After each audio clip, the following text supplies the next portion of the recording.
গণঅভ্যুত্থানে পুলিশের লুট হওয়া অস্ত্র উদ্ধারে ৫০,০০০ থেকে ৫ লাখ টাকা পর্যন্ত পুরস্কার ঘোষণা করেছে স্বরাষ্ট্র মন্ত্রণালয়। সচিবালয়ে ব্রিফিংয়ে স্বরাষ্ট্র উপদেষ্টা জাহাঙ্গীর আলম চৌধুরী আশাবাদ জানান, রাজনৈতিক দলগুলোর মধ্যে এখন যে অসহিষ্ণুতা দেখা যাচ্ছে, নির্বাচনের আগে তা থাকবে না।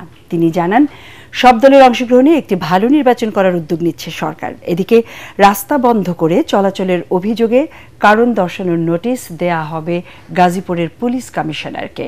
রিপোর্ট মাহবুব কবির চপলের।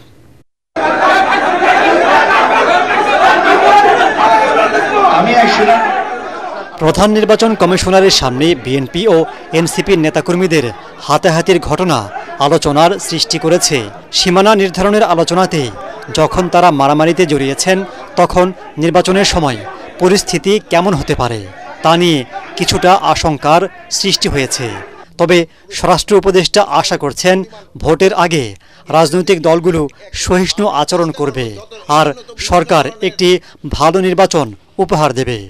নির্বাচনটা সুস্থ নির্ভর করে হলো জনগণ এবং পলিটিক্যাল পার্টির উপরে। এর হলো মেইন জনগণ। আমি সবসময় বলি, জনগণ যে সময় নির্বাচনমুখী হয়ে যাবে, পলিটিক্যাল পার্টিগুলো যখন নির্বাচনমুখী হয়ে যাবে, সেই সময় এই ধরনের সমস্যাগুলো অনেক কমে যাবে।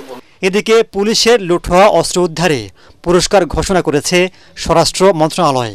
প্রতিটি পিস্তল উদ্ধারে দেয়া হবে ৫০,০০০ টাকা, চায়না রাইফেলে ১ লাখ টাকা, এসএমজি ১.৫ লাখ টাকা, এলএমজি ৫ লাখ টাকা ও প্রতিটি গুলি উদ্ধারে দেয়া হবে ৫০০ টাকা করে।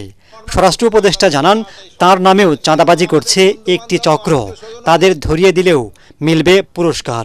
যত উদ্ধারে কত টাকা যাবে, যদি আপনি দুইটা অস্ত্র হাতিয়ার ধরেন একটা এলএমজি উঠে দিলে তো একবারই ৫ লাখ টাকা পেয়ে যাবে। ইন্টারপোলের মাধ্যমে আমরা আনা। আর আরেকটা জিনিস জানেন যে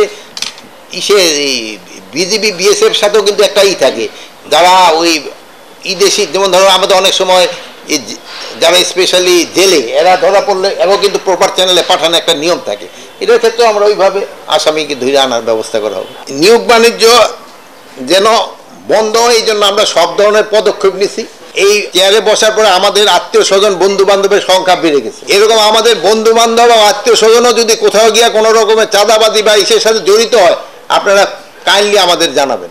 উপদেষ্টা জানান, রাস্তা বন্ধ করে চলাচলের অভিযোগে কারণ দর্শানোর নোটিশ দেয়া হবে গাজীপুরের পুলিশ কমিশনারকে। ওই পুরস্কার, এই পুরস্কারের মাহবুব কবির চপল, এটিএন বাংলা, ঢাকা। আপনারাও কিন্তু ইনক্লুড